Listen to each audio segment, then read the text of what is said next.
Welcome to Behind the Line, where we pull back the curtain on the challenges facing first responders and frontline workers. The work you do is unique, and so are the stresses that go with it. Join me as we tackle key issues to reduce risks for burnout, and as we work to support you in doing the job you love without sacrificing being the kind of person you want to be. Hey there, and welcome back to Behind the Line. I'm your host, Lindsay Foss. If you're new to Behind the Line, what you should know about me is that I'm a clinical counselor specializing in trauma therapy. And after over a decade working with first responders and frontline workers around issues like burnout, compassion fatigue, PTSD, and related OSIs, I've become a passionate wellness advocate and educator for those who sacrifice so much for our communities out on the front lines. Behind the Line is a place for us to talk about the real life behind the scenes challenges facing you on the front lines. I created this podcast with the hope of bringing easy access to skills for wellness, allowing you to find greater sustainability both on the job and off. Today, we're finishing our series on suicide risk prevention, and in some ways, we're wrapping up in the place I intended for us to start. When I mapped out my plans for topics for the podcast, I knew I wanted to address this topic because the need for it is so incredibly high. But as I started working on pulling together the topic of suicide prevention, it grew into this series. There was so much more that needed to be covered, and I imagined that we might need some easing in to what we're talking about today. So the earlier parts of this series have hopefully prepared us for this. Today, we're talking about what it is like to be the person in the deep, dark hole. We're going to talk about the slippery slope that tends to send us into the hole, how to recognize the hole we're in, ways to work at intervening to try to find a ladder back out, and resources and supports that can help us to do that. Before we dive in, I also want to say that I am not so deluded to believe that we can cover this topic comprehensively in one episode. But I hope that this is a starting place. I also want to put it out there that if you have feedback you would like to give or suggestions for us to carry on this conversation meaningfully in future episodes, please reach out. I would love to hear from you. You can always find me on social media or by emailing me at support@thrive-life.ca. All right, let's start with what leads us into the dark hole. To some extent, we've already identified facets of the slippery slope in the episodes leading up to today. And if you haven't listened to the other episodes in this series, please go back and listen to those first. They really set the stage for what we're talking about today. I've mentioned that suicide does not happen in a vacuum. By and large, it doesn't come out of thin air. It is most typically the last resort option that someone can perceive in an effort to cope with too much for too long. For some, it's a means of escaping the heaviness of the world. For others, it's a sense of controlling what I can in a world where I feel as if I have control of so very little. It often feels tied to a sense of hopelessness and helplessness, and sometimes a belief that the world would be better off without me. Getting to that place doesn't just happen. Like one day I'm totally fine and the next day life isn't worth living. Most often, it's a gradual wearing down of my sense of capacity, control, and hope for a future that feels meaningful. I know many of us are familiar with the analogy of putting a frog in boiling water. If you aren't, let me lay it out. If you put a frog in boiling water, it will hop out, a bit scalded, but alive. But if you place a frog in warm water and gradually bring up the temperature, it doesn't register the subtle changes and will eventually boil to death. Now, I was recently told that this theory was disproven. Frogs are apparently not as ill-attuned to temperature as we thought, but the analogy is still a helpful tool to guide the conversation. When we face additive stressors, we don't tend to notice the impact these are having on our mental health and wellness as dramatically as we would if one terribly catastrophic thing were to happen. The gradual and cumulative effect adds a little bit and a little bit and a little bit until we feel so overcome that we can't continue. For many on the front lines, the problem's a bit convoluted. On the one side, you are a normal person. You have normal people problems. Problems that can, in their own right, be pretty darn stressful. Children who are sick or have special needs, elderly parents you're supporting, financial strain, and the zillions of day-to-day life stressors, big and small, that we're having to navigate. Then you have the problems you face as a result of the work you do.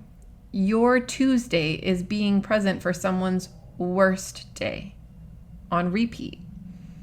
You're exposed to suffering, desperation, pain, and so much more within conditions that can feel toxic and or dysfunctional.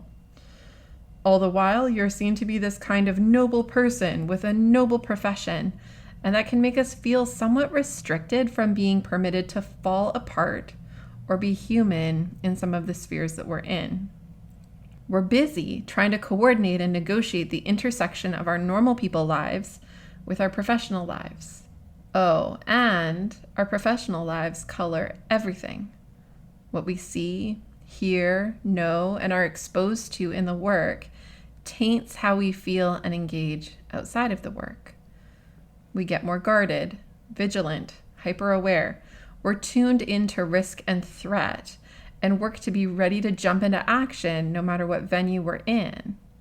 And to manage all of that, there's numbness. The thing that gives a break from feeling the intensity of it all piling up. But not really.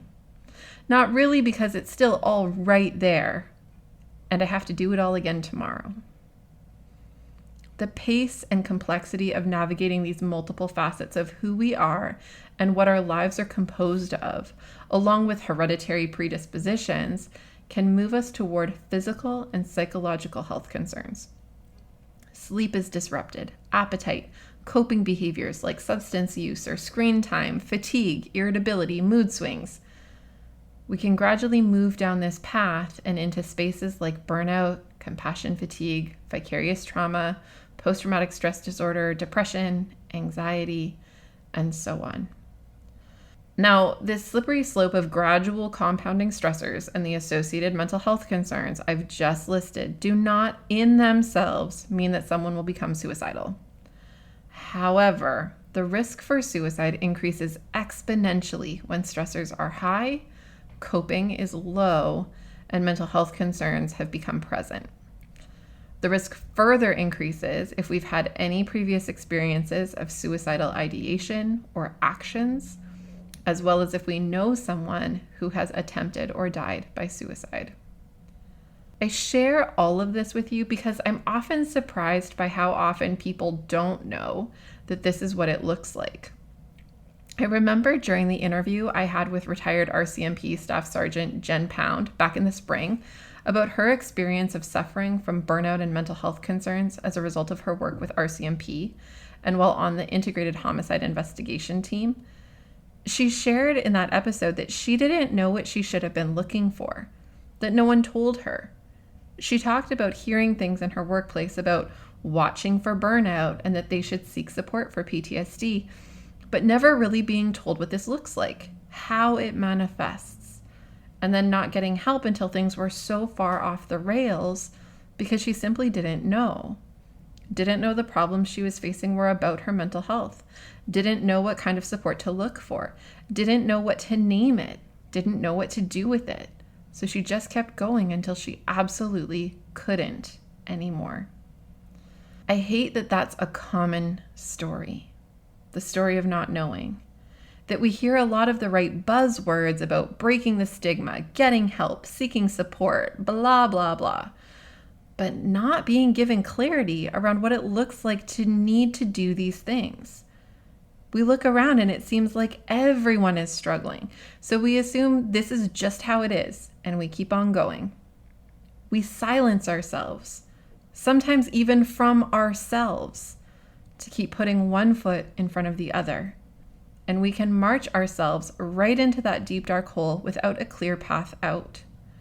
So tired by the time we get there that we can't muster the strength to look for a path out. That is the helpless, hopeless place. I don't want that for you, for any of you. It's why we need to have these conversations, need to confront the uncomfortable things in an effort to equip ourselves. I want you to be the person who does know, the person who saw the indicators and did something about it before it got so deep and dark. When I created the Beating the Breaking Point indicator checklist and triage guide, it was with this same idea in mind. I wanted to give something that empowered amazing, self-sacrificing professionals with the information that would help them catch burnout before it got so far down the rabbit hole. If you haven't checked out that tool yet, you can find it on our website homepage by searching Behind the Line Lindsay. Essentially, today we're going to do the same thing specific to suicide risk rather than burnout, but there will be some amount of overlap. Also, know that I will post a bunch of additional resources in the show notes if you want to seek out additional information. All right, as we work to equip ourselves with knowing what to look for, we need to get really clear about the things that lead us into the dark hole. The thing about life is that it tends to keep on moving, which can be part of the problem we find ourselves faced with. We get caught in meeting the day-to-day challenges along with the big and small stresses that show up along the way, in tandem with a career that is predictably unpredictable. The nature of life continually moving along is that we can get a bit dragged along for the ride, leading into some perpetual version of survival mode. We can be so caught up that we fail to notice the forest for the trees. We lose track of how we're doing, whether our lives feel in alignment with what we want or like or would hope for. These pressures and tendencies to feel stuck by the cumulative weight of life can happen for many in the work. But this can be exacerbated by a hereditary predisposition to mental or physiological health concerns, as well as any amount of experiences throughout our lives of trauma or more severe stress. When we have overlap of these kinds of risk factors, it's going to be important to have awareness of what we need to be looking for. Our own personal indicators and risk factors that let us know that we're not doing so well, need support, or otherwise need to attend to what's happening. For example, if I know that I have family members who struggle with depression and anxiety, that I have a family member who has attempted suicide, and that I have had some early life exposure to stress, that I have my own history of struggling with low mood sometimes, and that on top of my work right now, I'm also facing stress related to separation or financial concerns or something like that, the interaction of these multiple risk areas and stressors can quickly add up to feeling unable to cope. As these add up, we can grow increasingly helpless and hopeless, overwhelmed and out of control, disconnected and devalued. This is the place where risk becomes significant, particularly if we begin to pair this with planning or fantasizing about methods to end our lives, beliefs that others in our lives would be better off without us, untreated acute mental health concerns, and access to lethal means. As these factors combine and layer on top of one another, the day-to-day life stuff can easily tip the scales, and the exposure to suffering within the work can sit differently. We can start to see ourselves in the stories of those we work with, or wish to trade places with those we're serving. Those can be some solid indicators that we're pretty deep in the hole. That leads us to how we recognize the hole we're in. As I mentioned earlier, a common story for those on the front lines is not knowing that what they were experiencing was mental health or occupational stress injury. Not knowing what to look for puts us at risk of getting way deeper before we identify what's happening or getting help, and finding it to be a much further way we need to claw our way back out. Before we talk about what to look for, let me remind again that we need to make space and time to regularly and routinely check in with ourselves. Knowing this information is only useful if we have the ability to check in with it, compare ourselves against it, and evaluate where we're at. If we don't carve out space and time, life will continue to lure us into the survival mode tendency and to keep spiraling down without knowing why we're struggling.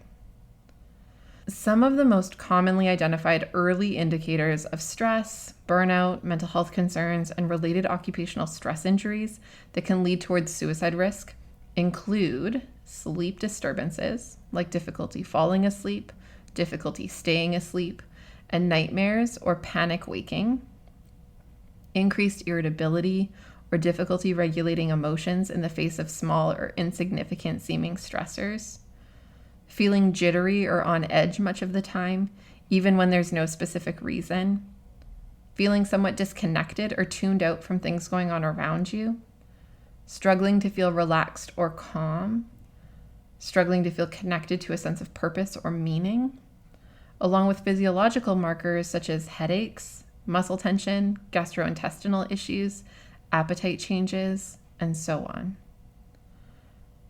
As wellness becomes more compromised, these concerns will tend to get more severe, sometimes becoming interruptive to capacity to function, requiring days off work or sick leave to manage. We can start to notice feeling more helpless, less in control, and experiencing less agency in being able to make change in our lives. We can feel hopeless that things will change or improve, and can become fatalistic, having difficulty finding worth or value in aspects of our lives we once found meaningful or purposeful. We can begin to contemplate or fantasize about ways to escape feeling what we feel. This may lead into substance use or engaging in maladaptive behaviors in an effort to escape ourselves and our own experience. Whether it's drugs, alcohol, self-harm, gambling, shopping, or other kinds of self-destructive efforts at disconnecting from our lives, these are attempts at coping that should signal that things are not okay. If these sound familiar to you, and again, you can reference against our Beating the Breaking Point Indicators checklist, which I created as a burnout self-assessment tool, I would encourage you to take some steps to work your way back out of the hole before it feels too deep. Here are several things you can do to help turn the tide, and please do check out our show notes for additional resources. First, treat yourself the way you would treat others that you care about. We tend to reduce the standards of care for ourselves compared to how we extend care to others, and this lends to the risk we can find ourselves in. If we can't value ourselves or show gestures of valuing to ourselves, we will have difficulty experiencing a sense of valuing in the world and from others. We are with ourselves the most and need to offer care and valuing to ourselves. Sometimes we don't know how or where to start with ourselves. So try thinking of what you would tend to do or offer to others and do pieces of that for yourself.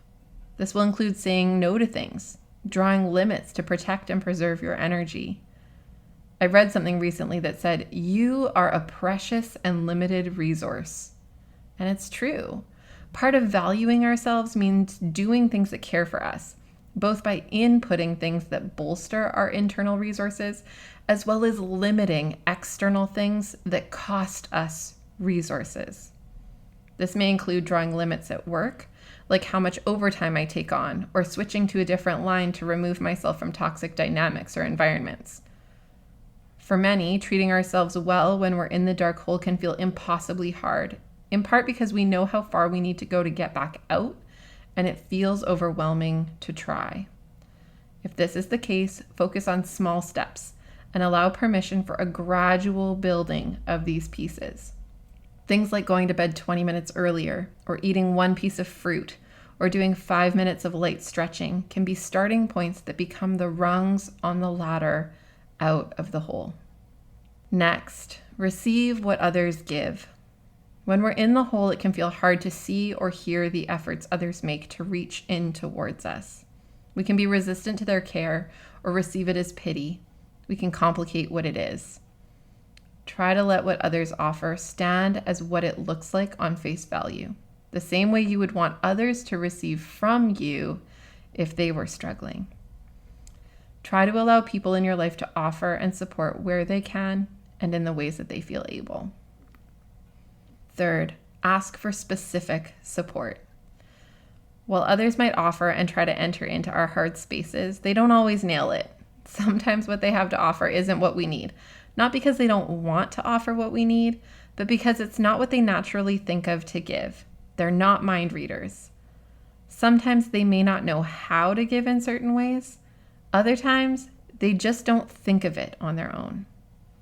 Being clear with others about what's happening for us and what we would find helpful can set them up for success in meeting those needs effectively, which then sets us up for success in getting those needs met. Here's a quick example. My mom, who I adore, is an advice giver. What she offers naturally is creative brainstorming solutions to problems. And often I love that. Meanwhile, what I sometimes need is someone to listen and not tell me how to fix it. She can do this. She just needs to be reminded to put her fixer tendency to the side and focus on listening. When I preempt conversations with this and let her know that that's my need, we both walk away feeling better. She feels like she met my need, and I feel like I had my need met. It's so much better than when I fail to clarify my need and she engages in fixing, to which I respond with either defensiveness or shutting down, to which she feels uncertain what went wrong, and I feel unheard, devalued, and frustrated that my need wasn't met. Lose-lose. One of the barriers I often hear to asking for support from people in our lives is the idea of not wanting to be a burden to those we care about. Here's the thing about that. If not getting support results in suicide, I promise you that the burden of guilt and confusion and regret felt by those left behind is far greater and far more deeply and negatively impactful for their lives on an ongoing basis than whatever burden might exist in them supporting you to remain on this earth. Please don't delude yourself into believing that you are somehow saving them from pain or discomfort by not asking them for help. This ends up inviting a level of pain for them that is in its own right hard to live with. People who care about you want to help. They want to be a part of your life, good, bad, and otherwise. Know that this idea of being a burden is crap and it just doesn't hold water. Fourth, ask for professional help. I know, counselor is telling you to get counseling or something like that. If you broke your leg, you wouldn't expect your neighbor to fix it, would you? You'd go to the hospital and seek out the right people to do the job. The same needs to be true with our psychological wellness.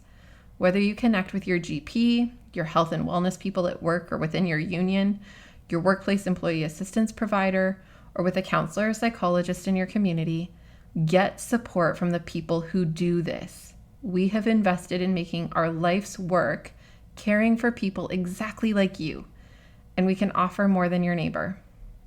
Now, I know that some have had less than satisfying experiences seeking professional support, and if that's a barrier for you in getting help, know that we are going to talk about this exact topic in our upcoming series.